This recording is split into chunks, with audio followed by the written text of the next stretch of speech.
Merci de nous rejoindre sur Perfect TV. Bienvenue à tous. Voici le point sur l'actualité. Les élections municipales s'approchent à grands pas au Togo. Hier, à 20 mai, la Commission électorale nationale indépendante a réceptionné des cartons d'encre indélébiles qui serviront très prochainement. Retour en image, télévision togolaise.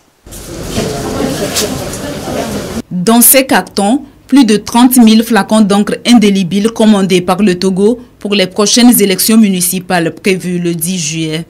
Ici, au fret de l'aéroport de Lomé, la société Netcom remet officiellement le lot de matériel à la Commission électorale nationale indépendante. Nous venons ce jour 20 mai vous remettre les 33 000 flacons d'encre que vous avez commandés, 25% teneur en nitrate, en vue de l'organisation de vos prochaines élections.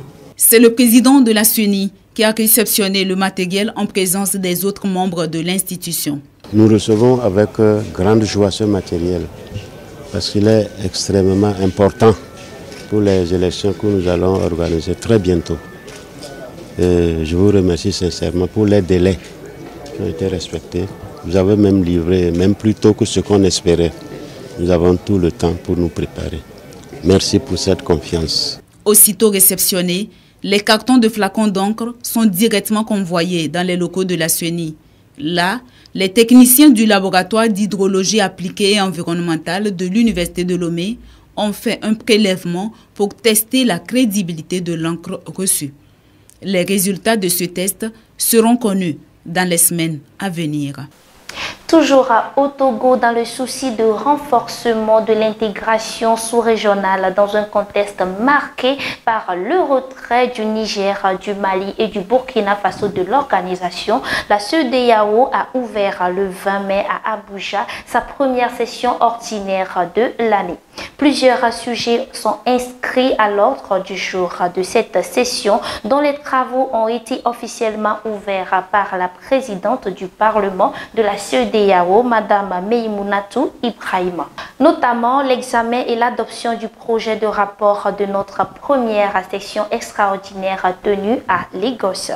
Le lancement des activités commémoratives du 25e anniversaire du Parlement de la CEDEAO. Également le rapport du président de la commission de la CEDEAO sur la mise en œuvre du programme de travail de la comité, pour ne citer que cela. Et puis une formation des acteurs régionaux sur les finances locales a démarré hier dans la région des Savanes, précisément à Dapao. Télévision togolaise pour plus de précisions.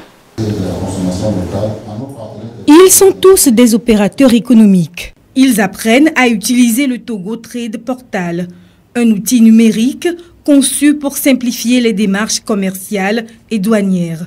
Un expert en commerce électronique les accompagne pas à pas dans la découverte de l'outil.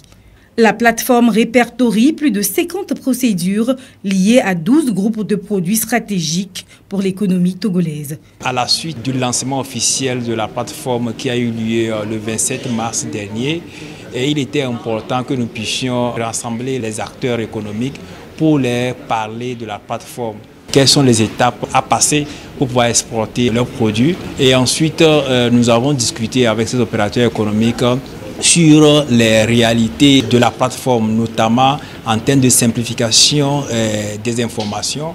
La plateforme est accessible en ligne sur le www.togotrade.gouv.tg. Pour certains participants, cette application est un véritable gain de temps pour les démarches administratives. D'autres y voient une opportunité de renforcer leur présence sur les marchés internationaux.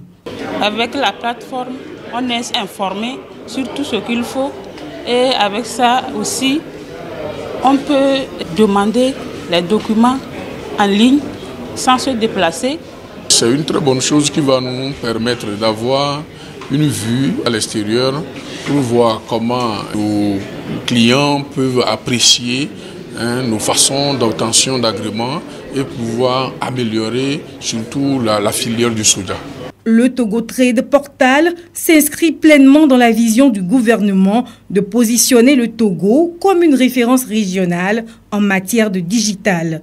Cette tournée nationale de sensibilisation et de formation des acteurs économiques dessine aussi les contours d'un commerce togolais plus fluide et plus moderne.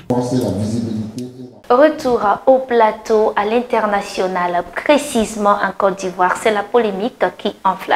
La présidente du Sénat a annoncé le renouvellement d'une convention qui permet aux fonctionnaires de 5 institutions d'avoir accès pour eux et leurs familles à des tarifs préférentiels avec la compagnie aérienne Croisière pour leurs voyages privés et professionnels. Retour en image, France 24. Quelques heures après la prise de parole de Candia Camara, la présidente du Sénat, pour que toute l'opposition du PDCI au PPACI dénonce en bloc une convention, je les cite, honteuse pour les premiers, révoltante pour les seconds. Les deux partis ont affirmé s'en désolidariser et on dit qu'aucun de leurs élus n'en bénéficierait. Dans les rues d'Abidjan, ce sont surtout les tarifs préférentiels à l'hôpital américain de Paris qui fait grincer des dents. La question d'aller se soigner à l'étranger est vraiment très importante, mais dans la mesure où chacun de nous possédera peut-être un passeport ou un visa. Mais du fait que ce n'est pas forcément tout le monde qui l'a, je pense qu'il est plus ou moins nécessaire que cela puisse être importé ici. Pourquoi est-ce qu'ils ne se soignent pas ici? Ah oui, parce que le système de santé, qui est-ce qui le fait? C'est eux.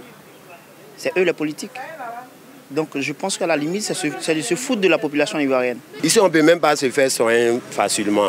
Actuellement, mais la CMU qu'on a, elle ne passe pas. La carte mutuelle qu'on a là, elle ne passe pas.